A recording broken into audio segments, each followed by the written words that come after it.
পোশাক রপ্তানিতে ফের ভিয়েতনামকে পেছনে ফেলল বাংলাদেশ। পোশাক রপ্তানিতে ভিয়েতনামকে পেছনে ফেলেছে বাংলাদেশ। বিশ্ববাজারে পোশাক রপ্তানিতে মাসখানেক আগে দেশটি বাংলাদেশকে ছাড়িয়ে দ্বিতীয় অবস্থানে উঠে এসেছিল। বাংলাদেশ রপ্তানি উন্নয়ন ব্যুরো বা আইপিবির তথ্যে দেখা গেছে, চলতি বছরের প্রথম 7 মাসে বিশ্ববাজারে ভিয়েতনামের চেয়ে প্রায় $200 কোটি বেশি পোশাক রপ্তানি করেছে বাংলাদেশ। সেই হিসেবে পোশাক রপ্তানিতে ভিয়েতনামকে টপকে আবার দ্বিতীয় স্থান দখল করে নিয়েছে বাংলাদেশ। ভিয়েতনামের অবস্থান এখন তৃতীয়। আর বরাবরের মতো চীন সবার উপরে আছে, কিন্তু এই দ্বিতীয় অবস্থানের দাবি এখনও আনুষ্ঠানিকভাবে করতে পারছে না বাংলাদেশ। কারণ বিশ্ব বাণিজ্য সংস্থা বা WTO সদস্য সব দেশের বাণিজ্য পর্যালোচনা রিপোর্ট এখনও প্রকাশ করেনি। গত 31 জুলাই বিশ্ব বাণিজ্য সংস্থা ওয়ার্ল্ড ট্রেড স্ট্যাটিস্টিক্স রিভিউ 2021 প্রতিবেদন প্রকাশ করেছিল। তাতেই বাংলাদেশকে পেছনে ফেলে দ্বিতীয় অবস্থান দখল করে নিয়েছিল ভিয়েতনাম। প্রতি বছর প্রথম ভাগে এই রিপোর্ট প্রকাশ করে থাকে WTO, কিন্তু করোনা মহামারীর কারণে এবার 31 জুলাই প্রকাশ করেছিল। সেক্ষেত্রে পোশাক রপ্তানিতে বাংলাদেশের দ্বিতীয় স্থান পুনরুদ্ধারের আনুষ্ঠানিক ঘোষণা পেতে আরও 6 মাসের মতো অপেক্ষা করতে হবে। পোশাক শিল্প মালিকদের শীর্ষ সংগঠন BGMA সভাপতি বলছেন, আগেই বলেছিলাম এটা নিয়ে আমি মোটেও বিচলিত নই। অল্প কিছুদিনের মধ্যেই আমরা আবার দ্বিতীয় স্থানে চলে আসব।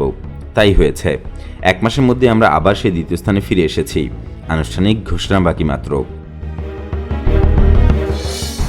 তিনি জানান, মহামারী করোনা ভাইরাসের মধ্যেও গত অর্থ বছর আমাদের পোশাক রপ্তানি 12.55% বেড়েছে। চলতি অর্থ বছরও সেই ধারা অব্যাহত আছে। আমাদের প্রধান বাজার ইউরোপ, আমেরিকা সহ অন্যান্য দেশে করোনা পরিস্থিতি স্বাভাবিক হয়ে এসেছে। আমাদের পরিস্থিতি উন্নতি হচ্ছে। এখন আমাদের আর কোনো চিন্তা নেই। যদি অন্য কোনো বড় সমস্যা দেখা না দেয়, তাহলে এবারও আমরা বড় প্রবৃদ্ধি নিয়ে অর্থ বছর শেষ করব। তৈরি পোশাক রপ্তানিতে বিশ্বে বরাবরই শীর্ষে রয়েছে চীন। 1 দশক আগে বাংলাদেশ দ্বিতীয় স্থানে উঠে এলেও করোনা ভাইরাস মহামারীর ধাক্কায় গত বছর বাংলাদেশকে টপকে দ্বিতীয় স্থানে উঠে যায় ভিয়েতনাম। বিশ্ব বাণিজ্য সংস্থার ওয়ার্ল্ড ট্রেড স্ট্যাটিস্টিক্স রিভিউতে দেখা যায়, 2020 সালে $142 মিলিয়ন পোশাক রপ্তানি করে প্রথম অবস্থানে ছিল চীন। বিশ্ববাজারে তাদের অংশীদারিত্ব 31.6%। দ্বিতীয় অবস্থানে উঠে আসা ভিয়েতনামের রপ্তানি পরিমাণ ছিল $29 বিলিয়ন। বিশ্ববাজারে অংশীদারিত্ব 6.4%, যা আগের বছর ছিল 6.2%। আর গত বছর বাংলাদেশ $28 বিলিয়ন পোশাক রপ্তানি করে।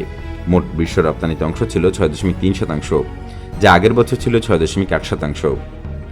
2010 সালে তৈরি পোশাকের বিশ্ব রপ্তানি বাজারে 4.2% অংশীদারিত্ব অর্জন করে তুরস্ককে পেছনে ফেলে দ্বিতীয় অবস্থানে এসেছিল বাংলাদেশ। এরপর থেকে এই অবস্থানেই ছিল। তখন তুরস্কের অবস্থান ছিল 3, ভারতের অবস্থান ছিল 4। ওই সময় বিশ্ববাজারে ভিয়েতনামের অবস্থান ছিল তাদের পেছনে। বাংলাদেশ রপ্তানি উন্নয়ন ব্যুরো বা EPB এবং ভিয়েতনামি ট্রেড প্রমোশন কাউন্সিল বা ভিটট্রেড এর পরিসংখ্যানে দেখা যায়, চলতি 20-21 অর্থ বছরে জানুয়ারি থেকে জুলাই পর্যন্ত 7 মাসে বাংলাদেশ বিশ্বের বিভিন্ন দেশে $1,880 কোটি পোশাক রপ্তানি করেছে। আর এই একই সময়ে ভিয়েতনামের রপ্তানির পরিমাণ ছিল $1,686 কোটি। এই পরিসংখ্যান পর্যালোচনা করে BGMAর পরিচালক বলছেন, এখন আপাতত $2 বিলিয়ন এগিয়ে থাকতে দেখা গেলেও প্রকৃত অর্থে এটা আরও বেশি হবে। কারণ ভিয়েতনাম তাদের পোশাক ও টেক্সটাইল সেক্টর মিলিয়ে তথ্য প্রকাশ করে।